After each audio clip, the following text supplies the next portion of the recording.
కడప జిల్లా Pulivendula urban CI Sriram తనను వేధిస్తున్నారని ఆరోపిస్తూ పులివెందుల మండలం పులిమెల్ల గ్రామానికి చెందిన వంగల గోవర్ధన్ రెడ్డి కడప ప్రెస్ క్లబ్ లో మీడియా సమావేశం నిర్వహించారు.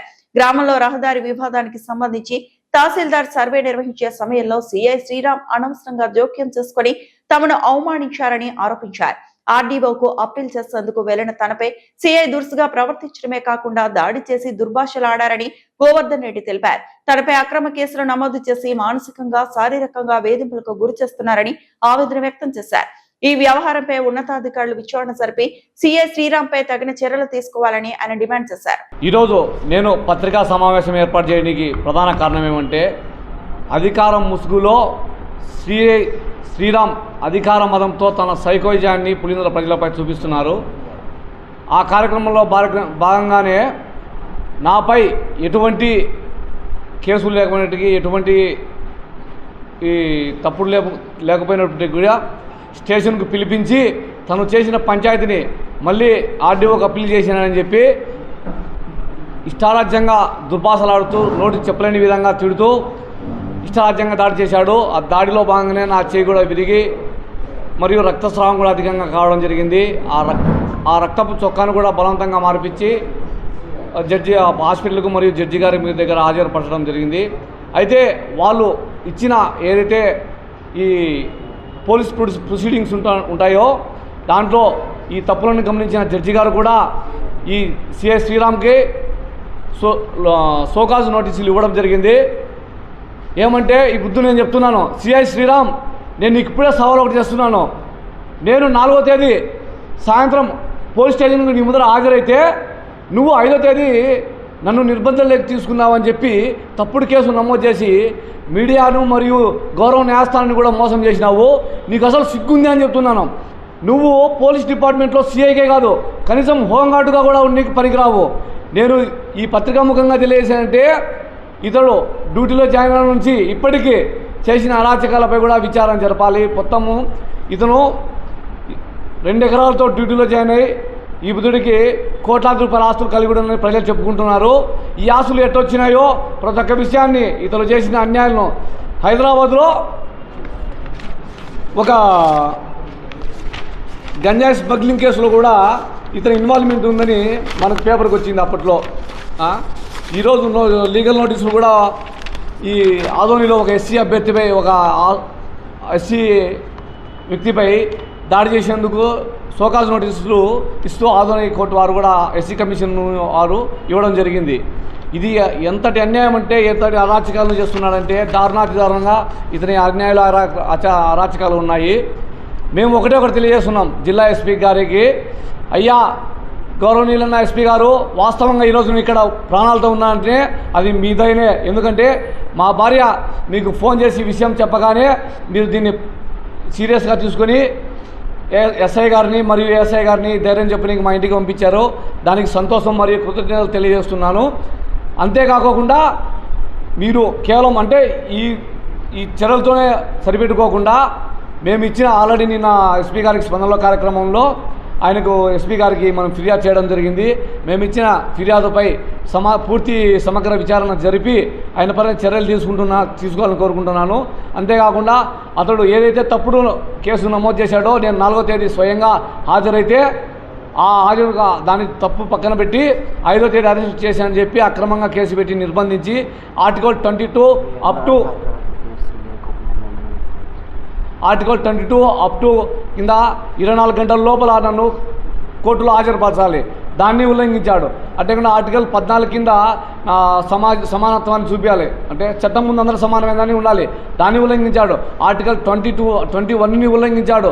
ఈ విధంగా రాజ్యాంగాన్ని తన ఇష్టం వచ్చినట్టు తుంగలేకు దొక్కి ఆయన స్టేషన్ను తన ఇష్టారాజ్యంగా తన అరాచకాలకు తన రౌడీజం చూపినికి ఒక నివాసంగా దాన్ని మార్చుకున్నాడు. కావున జడ్జి గారు ఏదైతే సోకాజ్ నోటీస్ ఇచ్చారో దాన్ని కూడా మీరు పరిగణలోకి తీసుకోవాలా. ఈ విధంగా అతను చేసిన గతంలో కానీ ఇప్పుడు వచ్చిన ఆరోపణలపైన సమగ్ర విచారణ జరపాలని ఎస్పీ గారిని కోరుకుంటున్నాను. పత్రికాముఖంగా నేను సిఐ శ్రీరామ్కు ఒకటే సవాల్ చేస్తున్నా. సిఐ శ్రీరామ్, నేను ఒక అబ్బాకు ఒక అమ్మకు సక్కంగా పుట్టినా. నువ్వు కనుక అట్టే సక్కంగా పుట్టింటే కనుక నీ స్టేషన్లో వీడియో ఫుటేజ్ తీ, చెప్పినావు కదా నువ్వు 5వ తేదీ నన్ను వెంబడించి అరెస్ట్ చేసినామని చెప్పినావు కదా, మినిమం ఫోర్స్ ఉపయోగించి తీ. నీకు దమ్ముంటే ఒక అబ్బకు ఒక అమ్మకు కనుక ఖచ్చితంగా పుట్టింటే, సక్రమంగా పుట్టింటే నువ్వు స్టేషన్లో వీడియోలు నువ్వు తీ. నాకు పత్రికా ముఖంగానే ఇద్దరు చర్చ కూర్చున్నాము. ఎవరిది మెట్టయితే ఒకవేళ నువ్వు చేసింది కరెక్ట్ అనుకో, అప్పుడే ఎటువంటి న్యాయ విచారణ లేకుండా నేను కోర్టుకు లొంగిపోయి ఏదైతే చట్ట ప్రకారము కేసు శిక్ష పడుతుందో దానికి అంగీకరిస్తాను. నీవు తప్పు చేస్తే మరి నువ్వేం చేస్తావు, దానికి నువ్వు ఈ సవాల్కు సిద్ధమా, ఈ సవాల్ను నువ్వు స్వీకరిస్తావా? ఇదే సవాల్ మాది. మా మీద పెట్టిన కేసు ఒక సివిల్ విషయము. గ్రామంలో రావకున్నా మా గ్రామంలో ఒక రస్తా విషయం ఉంది. మా కలం పక్కనే. ఆ కలం పక్కన రస్తాను వేరే వాళ్ళు పక్కన స్థలం కొన్ని, అది పూర్వము బస్సులు పోయే ప్రధాన రస్తా. అటువంటిది వాళ్ళ 1 అడంగుల ప్రకారం ఇప్పుడు రిజిస్టర్ చేస్తున్నారు. అప్పుడు ప్రభుత్వ సేకరణలో భాగంగా వాళ్ళ భూమి కొంత ప్రభుత్వం లేకపోయింది. కానీ ఇప్పుడు 1 అడంగులో ఉంటే ఇప్పుడు మళ్ళీ మన రిజిస్టర్ వారు రిజిస్టర్ చేస్తున్నారు కదా. అట్నే మొన్న 4 ఏళ్ల కిందట ఒక ఆమె కొని రస్తాను ఆక్రమించాలని చూసింది. దానికి మేము అడ్డుపడుతున్నాము ప్రధానంగా. అందుకని చెప్పేసి ఆమె కూడా మా మీద కేసు పెట్టలేదు. ఆమెతో కూడా బలవంతంగా కేసు పెట్టినాడు. ఆమె కూడా వద్దు సార్ అని భంగపోయింది. మీరు చూడండి, ఆయన ఒక ప్రెస్ మీట్లో వీడియో రిలీజ్ చేసినాడు కదా, ఆమె సంతకం పెడతా అంటే చెయ్యి వణికిందని. ఆ చెయ్యి వణికింది మా మీద భయంతో కాదు, ఏదో మేము తప్పు చేసినామని కాదు. కేవలం శ్రీరాము ఏదైతే భయపెట్టినాడో, భయపెట్టి ఆమెను ఎందుకు నాతో పాటు 5వ తేదీ ఉదయం నన్ను కొట్టాడు కదా. ఆ కొట్టినప్పుడు వీడియో ఫుటేజ్ ఉండి, ఆ వీడియో ఫుటేజ్లో ఎవరైతే షేక్ చాందిబీ రిపోర్ట్ ఇచ్చిందో, కంప్లైంట్ ఇచ్చిందని నాతో పెట్టారో, ఆమె కొడుకును కూడా కొట్టితే అతను ఆ బాధను తట్టుకోలేక ఏడ్చడం జరిగింది. ఎందుకంటే వాళ్ళ అమ్మకు భయం పెట్టాలని 5వ తేదీ ఉదయము ఆ పిల్లగాన్ని కొట్టి 5వ తేదీ ఉదయము ఆమెతో 5వ తేదీ సాయంత్రం ఆమెతో బలవంతంగా కంప్లైంట్ ఇప్పించాడు. ఇది కావాలంటే సవాలుకు స్వీకరించమనండి. విచారణకు అతనిలో నిజాయితీ ఉంటే కనుక వీడియో ఫుటేజ్లన్నీ పత్రికా ముఖంగా రిలీజ్ చేయమని చెప్పండి. గౌరవ ఎస్పీ గారిని కూడా నేను కోరుతున్నా, ఇది మేము కోరాలంటే చట్టపరంగా కొంత ప్రాసెస్ జరుగుతుంది, ఆలస్యం అవుతుంది. మీరు కనుక అతనిపైన చర్యలు తీసుకోవాలంటే 5 నిమిషాల పని. ఆడ కూర్చొని మొత్తం 4వ తేదీ 5వ తేదీ 6వ తేదీ మీరు వీడియోలు తీయండి. సీసీ ఫుటేజ్లు స్టేషన్లో ఏవైతే ఉన్నాయి. మామూలుగా గౌరవ సుప్రీంకోర్టు కూడా స్టేషన్లోని వీడియో ఫుటేజ్లు 18 నెలలు రికార్డు భద్రంగా పడతామని. అది మరి ఈ రికార్డులు భద్రపరుస్తాడా లేకపోతే ఏమైనా చేస్తాడా అనేది తెలుస్తుంది. అయితే దీనిపైన ఎస్పీ గారు చర్యలు తీసుకుంటే 5 నిమిషాల పని. వీడియో ఫుటేజ్ చూసి ఎవరు న్యాయము ఏందని తేల్చేయడానికి కూడా 5 నిమిషాల పని. కాబట్టి మేము ఎస్పీ గారిని ఒకటే కోరుకుంటున్నాము, ఎస్పీ గారు దీన్ని తన స్వీయ పర్యవేక్షణలో విచారణ జరిపి దీనిపైన నిజాలు నిర్ధారించి చర్యలు తీసుకోవాలని కోరుకుంటున్నాం.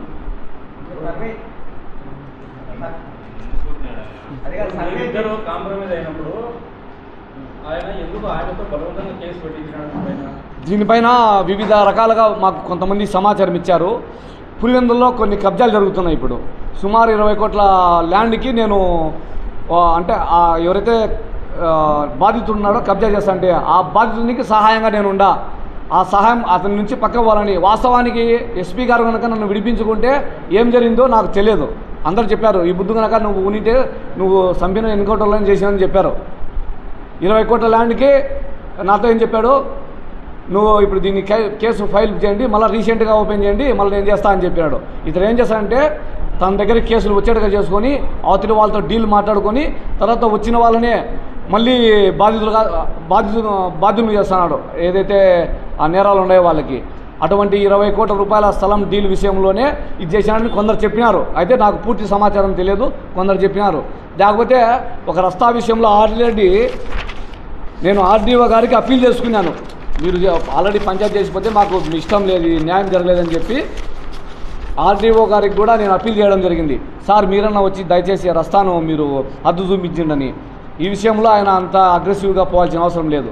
నేనేమన్నా వాళ్ళ ఒకవేళ చాందిబేని కొట్టా అని చెప్పినారు, కొట్టా అని చెప్తే పులివెందుల్లో ఏదో ఒకరిని మీనావునికి నేను దానికి సిద్ధంగా స్వీకరించి ఉన్నాను. ఆయనే చెప్పండి, నేను నమ్మిన శ్రీరామునిపై ప్రమాణం చేస్తా, ఆమె నమ్ముతారు కదా ఎవరైతే షేక్ చాందిబీ గుగుడు బాబా మీద ముక్కుతారు. గుగుడు బాబా మీద ప్రమాణం చేయమని నేను నా రాముని పైన ప్రమాణం చేస్తా, నేను కేసు పెట్టానేమో. ఇది కేవలం ఈ కేసు తప్పుడు కేసు, బలవంతంగా సిఐ శ్రీరామ్ పెట్టించిన కేసే. నేను పదే గంటాపదంగా చెప్తా, ఏడ ప్రమాణం ఏమైనా చేస్తా. మరి సిఐ శ్రీరామ్ దీనికి సిద్ధమా? ఒకటే దీనికి ప్రమాణాలు ఇంకోటి ఏం అవసరం లే. 5 నిమిషాల పరే కదా, వాళ్ళ స్టేషన్లో సీసీ ఫుటేజీలే కదా, సీసీ ఫుటేజీలు బయటికి తీయమనండి. నేను ఎప్పుడు హాజరైనా 4వ తేదీ సాయంత్రం 7 గంటలకు సుమారుగా హాజరైతే 4వ తేదీ నుంచి 6వ తేదీ వరకు నన్ను రిమాండ్లో పెట్టుకున్నావు. దేనికి పెట్టుకున్నావు? ఏదో నీ డిమాండ్ చేసుకొని నీ కలెక్షన్లు చేసుకోనికి ఏం అది బెదిరిస్తాడు. నువ్వు యాడికి పోయినా ఏంది కాదు, నువ్వు ఎస్పీకి చెప్పు, డిఐజీకి చెప్పు, డీజీకి చెప్పు, నన్ను కాదని ఎవరేం చేస్తారా నీకు అని బెదిరించినాడు. ఈ పొద్దు నేను ఈ మా భార్య ప్రెస్ మీట్ పెట్టిన తర్వాత నన్ను బెదిరించాడు పిలిచి, రే నువ్వేమన్నా మళ్ళీ పైకి పోయి కంప్లైంట్ పెడతావేమో, ప్రైవేట్ కేసులన్నీ పెడతావేమో అని చెప్పి మా ఆయన మీద కేసు పెట్టాడు. మా ఆయన అప్పటికి ఏదైతే ఈ సంఘటనలు జరుగుతున్నాయో ఆ సంఘటనలు జరిగినప్పటికీ కాలుకు ఈ లెగ్మెంట్ దెబ్బతిని హైదరాబాద్లో ఆపరేషన్లో ఉన్నారు. ఇవన్నీ జరిగిన తర్వాత మా ఆయన వచ్చినాడు. మా ఆయనను కేసులో పెట్టినాడు. మా నాయన 70 ఏళ్ళ వృద్ధుడు. 70 ఏళ్ళ వృద్ధుడి మీద నువ్వు కేసు పెట్టినావు. దేనికంటే కనుక ఇది సాగు చూపించాడు, నువ్వు బయటకు పోకోకుండా, ప్రైవేట్ కేసు పెట్టుకోకుండా. కానీ నువ్వు ఏదైతే అన్యాయం చేసినావో దాన్ని నేనైతే విడిచిపెట్టను. అక్రమంగా అన్యాయంగా కొట్టినావు, ఒక మానవత్వాన్ని మనిషి క్రూరంగా, నేనైతే నేను విడిచిపెట్టనని చెప్పిన. అందుకు చెప్పినందుకు గాను అతను మళ్ళీ కేసు పెట్టినాడు. మా ఆయనను కూడా పెట్టాడు. ఇది మా ఆయన నేను రికార్డులు అన్నీ సబ్మిట్ చేస్తాను కోర్టుకి. ఏదైతే వాళ్ళు చెప్పిన అరకులో హాస్పిటల్లో ఉన్నాడు, మా ఆయన ఆపరేషన్ థియేటర్లో. ఎట్లా చేశాడు? కేవలం నన్ను బెదిరించి కేసు ముందుకు పోకుండా చేయాలని మాత్రమే మా నాయన్ను కేసులో పెట్టడం జరిగింది. దీనిపైన అయితే మాకు సహాయం చేసిన వాళ్ళల్లో ఎస్పీ గారితో పాటు మీడియా మిత్రులు కూడా ఎంతోమంది సహాయం చేశారు. దీని మీద వారందరికీ నా కృతజ్ఞతలు తెలియజేసుకుంటున్నాను.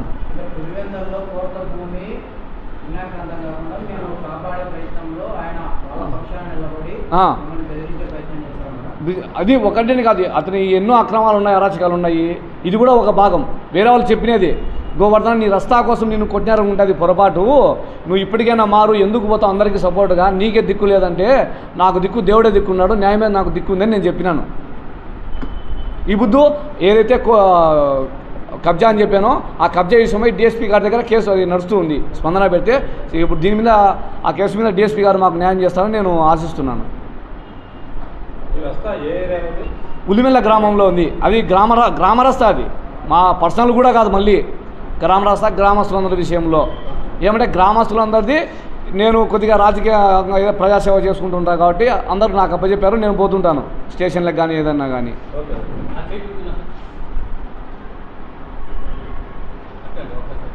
తాను రిపోర్ట్లు కూడా తారుమారు చేయడానికి ప్రయత్నం చేసినాడు. మళ్ళీ ఎవరైనా కొనికి పోలీస్ స్టేషన్ నుండి హాస్పిటల్కు, ఎవరైనా కోర్టుకు హాజరుపరిచినప్పుడు హాస్పిటల్కు ఒక్కపారే తీసుకుపోతారు, కానీ హాస్పిటల్కు తీసుకోవడం జరిగింది. ఎందుకు? రిపోర్ట్లు కూడా తారుమారు చేయాలని. ఇట్లా ఒకటి కాదు, అతన్ని ఒక్క గడకుండా ప్రతిదీ తప్పుగా ఉన్నాయి. జడ్జి గారు షోకాజ్ నోటీసులు ఇచ్చారు కదా, మరి దానికి ఆయన ఏం సమాధానం చెప్పుకుంటారో చూద్దాం. నేను కూడా లైక్ కొట్టి నేను షేర్ జరిగింది, నేను కూడా హ్యాట్స్ ఆఫ్ కొట్టడం జరిగింది. ఎంతవరకు దూరపు కొండలు నునుపు అనేది పెద్దలు ఊరికనే చెప్పలే, ఇటువంటి వాళ్ళను ఇటువంటి చర్యలను చూసే చెప్పింటారు. ఈ బుద్ధు స్వయంగా నాకే జరిగింది. స్టేషన్లో నిజంగా రోజు ఎంతమందిని కొట్టారు చూడండి. ఆడపిల్ల లేదు, ఒక ఆడమా నేను వచ్చింది, ఇంటి పక్కన ఆడవాళ్ళు కొట్టుకుంటారు కదా, ఆ కొట్టుకునే విషయంలో ఆడమను ఈమెను కొట్టాడు. స్టేషన్లో ఒక లేడీ కానిస్టేబుల్ లేరు, ఆడవాళ్ళని ఎట్లా విచారణకు పిలుస్తావు నువ్వు? అది మీకు చట్టం, మాకు తెలుసు, సామాన్యులకు నీకు తెలియదా? మరి ఆమెను స్వయంగా బెల్ట్ తీసుకుని కొడితే ఆమె ఆ నొప్పికి తట్టుకోలేక రోధించింది, ఏడ్చింది. మీరు ఒకసారి కనుక్కోండి స్టేషన్లో ఏం జరుగుతుంది. రోజు పొద్దున్న ఖైదీలు ఎవరైతే ఏదైనా వివిధ విషయాల్లో ముద్దాలు ఉంటారో వాళ్ళందరూ బయటికి తీసుకొచ్చి కొడతాడు. వాళ్ళైతే ఎవరైనా లోపల దండిస్తారు కస్టడీలో కానీ ఏదైనా, అది చట్టపరమా చట్టము వ్యతిరేకమా అది వేరే విషయము, కానీ లోపల చేస్తారు. ఈ శ్రీరాము తన ఈగోని సాటిస్ఫాక్షన్ చేసుకోవడం కోసము, నేను హీరోలని ప్రజలకు చెప్పడం కోసము పబ్లిక్గా కొడుతున్నాడు స్టేషన్ బయట. మరి ఇది అందరికీ తెలుసు, కాకపోతే ఏదో ఆయన న్యాయం చేస్తున్నాడు అనుకున్నారు, కానీ లోపల జరిగే విషయాలు ఎవరికి తెలియవు. ఈ బుద్ధు నాకు తెలిసింది కాబట్టి నేను బయటికి పెడుతున్నా. ఈ బుద్ధు నీ విషయమై సంపూర్ణ విచారణ లేదంటవా? నేను అబద్ధాలు చెప్తామంటే లై డిటెక్టర్ టెస్టుకు, నార్కో టెస్టుకు నేను సిద్ధం. సిఐ శ్రీరామ్ సిద్ధమా? చెప్పండి. మీరు అంటారు కదా సిఐ శ్రీరామ్ మంచోడు, ఆయన నీతిపరుడు, న్యాయవంతుడు అని ప్రజలందరూ ప్రచారం చేశానని. నేను చెప్తానా, నార్కో టెస్టుకు తర్వాత లై డిటెక్టర్ టెస్టుకు నేను సిద్ధం. శ్రీరామ్ను సిద్ధమని చెప్పండి. దీనికి కూడా ఈ సవాల్ కూడా నేను సిద్ధమే. మరి సిద్ధమేనా శ్రీరాము? వాడు ఒక విధవ, తప్పుడు విధవ. వాడు అసలు సిఐకే కాదు, హోంగార్డ్ డ్రెస్ చేసుకుని కూడా అర్హత లేదు దానికి. దీనిపైన ఎస్పీ గారు విధుల్లోంచి స్వత్తమే తొలగించాలి. ఇప్పుడు 2 ఎకరాలతో ప్రయాణమైన నా జీవితము ఇప్పుడు ₹1 కోట్ల ఆస్తిలోకి వచ్చింది. ఎట్టొచ్చింది అది? ఇట్లా అన్యాయం చేయబట్టే కదా, ఇట్లా ల్యాండ్ సెటిల్మెంట్ చేయబట్టే కదా. ఆయన చెప్పాడు సిఐ ప్రమోషన్ అప్పుడు ₹90 లక్షలు నా మామ గిఫ్ట్ డీడ్ ఇచ్చాడని. 90 లక్షల గిఫ్ట్ డీడీకి ఆయన ఏమన్నా పారిశ్రామికవేత్తనా, లేకపోతే వ్యాపారవేత్తనా, లేకపోతే ల్యాండ్ లార్డా, ఇన్ని చూపాలి మనకి. దీనిపైన కూడా ప్రభుత్వం, మన ఆంధ్రప్రదేశ్ ప్రభుత్వం విచారణ జరపాలా. అంటే ఇంకోటి ఇతని ఇంటెన్షన్ ఏంటంటే భవిష్యత్తులో ఇతను ఎంపీగా నిలబడాలా, రాజకీయాల్లో వాళ్ళని కోరుకుందని ఈ ప్రచారం. అంటే ఒక రాజకీయ నాయకునికి మించి, పార్టీలకు మించి గ్లోబల్ ప్రచారం చేసుకుంటున్నాడు ఇతను. సహజంగా ఎవరికి ఇంత సోషల్ మీడియా ఫాలో అంటే ఇంకో డౌట్ మీ పత్రికా ముఖంగా నాకు వచ్చింది మీరు చెప్పిన దానికి. వాళ్ళ దేశంలో ఎంతోమంది పోలీస్ డ్యూటీ కలెక్టర్లు కానీ వివిధ ప్రభుత్వ ఉద్యోగులు విధి నిర్వహణ చేస్తున్నారు. అందరూ ప్రతి ఒక్కరు అంటే వాళ్ళు వ్యక్తిగతంగా ఏదైనా సమాజానికి చెప్పాల్సిన విషయాన్ని కొటేషన్లో చెప్తాడు. కానీ ఇతను డ్రెస్సులో ప్రతి ఒక్కటి సోషల్ మీడియా రీల్స్. ఇదేమన్నా రీల్స్ చేసేవాడా? ఇదే నటుడు ఆయమన్నాడు? నటుడు కాదు కదా. ఒక డ్యూటీ, ఒక ప్రభుత్వ అంటే రాజ్యాంగబద్ధంగా విధులు నిర్వహించే ఒక ఉద్యోగే కదా. అతని విరోధం ఏంది? ఏదైనా కంప్లైంట్ వస్తాయా, న్యాయం నీ పరిధిలో ఉంటే న్యాయం చేయి, లేకపోతే అది ఎక్కడ సాల్వ్ అవుతుందో అక్కడికి పంపించాలా. అదే కదా అతని విధి. రీల్స్ చేయమని నీకు డ్యూటీ ఇచ్చింది, నీకు జీతం ఇచ్చేది ప్రభుత్వము, ప్రజల సొమ్ముతో నువ్వు రీల్స్ చేసుకొని ఫోకస్ చేయడానికే. ఇదే వాడు చేసే డ్యూటీ. తప్పుగా అనుకోవద్దండి. నాకు జరిగిన అన్యాయకి రగిలిపోతున్నా. ఆడికి నేను ఎంతో నా మనసును నిబ్బరపరుచుకొని చెప్తాను. ఆడికి ఎట్లా కొట్టాడంటే ఎవరు కొట్టిండరో, అంటే ఏ తీవ్రవాదులను లేదా ఏ డెకాయిట్లను కొడతారే అంతకన్నా మించి కొట్టినాడు. పాపము ఎంతోమంది పోలీసులు సార్ కొట్టాకండి సార్ బంగపోతే వాళ్ళని ఏ ఒక్కరిని కూడా లెక్కలే చేయలే. వాళ్ళని కూడా తీసినాడు. ఏమ్రా నువ్వు నన్ను తక్కువ చేస్తావు అందరు సీఏ మాదిరి, నన్ను ఏం చేస్తావురా, నువ్వు ఏం బీక్కుతావురా? ఆ లాంగ్వేజ్ అసలు అది మనం వినలేము. అది ఒక బాధ్యత గల అధికారి నుంచి ఆ పదాలు వస్తాయి. అందులో ఈ శ్రీరామ్ నుంచి ఆ పదాలు వస్తాయంటే ఎవడూ ఎక్స్పెక్ట్ చేసినాడు. అంత అసలు సమాజానికి ద్రోహం. వీన్ని కనుక ఇప్పుడు ఇదే పరిస్థితుల్లో మనం వదిలినామంటే వాడు చెప్పలేము. ఏదో రాజకీయంగా ఎత్తికిన ఇప్పుడు ఈ సర్కిల్ వరకే అన్యాయం జరుగుతుంది. వీడు సీఏగా ఉంటే వీడు పొరపాటున ప్రజలు నమ్మి వీడు చెప్పిందే నిజమని నమ్మి వీనికి ఏదైనా ఇంకా పెద్ద బాధ్యతలు అప్పచెపితే మొత్తం సమాజమే నాశనం అవుతుంది. పోలీస్ వ్యవస్థ కూడా అందరూ ఇన్ని ఆదర్శం చేసుకుంటారు. అరే ఇంక ఇట్లా చేసుకుంటే మనం కూడా బాగా సంపాదించుకోవచ్చురా, ఏం చేసినా ఏం కాదురా అని. కాబట్టి ఈ నాకు సహకరించిన మీడియా వారికి, నన్ను రిలీజ్ కానికి ప్రముఖ కారణమైనటువంటి ఎస్పీ గారికి ధన్యవాదాలు తెలియజేసుకుంటాను. అయితే ఆయన నన్ను రిలీజ్ చేసి ఏదో చేతులు తుడుపుకునే కట్టి తుడుపు చర్యలు కాదు, ఇతనిపై సత్వరమే విచారణ జరిపి విధుల నుంచి తొలగించి, ఎందుకంటే అతను విధుల్లో ఉంటే కనుక ఈ యొక్క సాక్ష్యాలను ప్రభావితం చేసి ఇబ్బంది పెడతాడు. కాబట్టి ఫస్ట్ అతన్ని విధుల నుంచి తొలగించండి. తక్షణమే మీరు విచారణకు స్వయంగా ఎస్పీ గారే విచారణకు దిగి చేస్తే 10 నిమిషాల్లో అయిపోతుంది. మొత్తం 5 నిమిషాల్లో విచారణ అయిపోతుంది. 5 నిమిషాల్లో రిపోర్ట్ ఇవ్వడం జరుగుతుంది. ఎంతసేపు వీడియో ఫుటేజ్ ఎంతసేపు చూస్తారన్నా? 5 నిమిషాలు వీడియో ఫుటేజ్ చూస్తారు. ఏం జరిగింది చూస్తుంది. 4వ తేదీ పోయినప్పుడు ఇంకోటి 5వ తేదీ నేను వెంటబడి దొరికినామన్నారు. 5వ తేదీ నేను కింద పడితే నాకు రక్తగాలితే ఆ పంచకు నేను పూసుకున్నానంట. 4వ తేదీ స్టేషన్కి వచ్చినా కదా, నేను మరి కింద పడితే నీ స్టేషన్లో కనవాలి కదా రక్తగాయాలు కానీ ఏదైనా కానీ నా పంచకు సొక్కాల రక్తం అని. 4వ తేదీ 5వ తేదీ చూడండి. 5వ తేదీ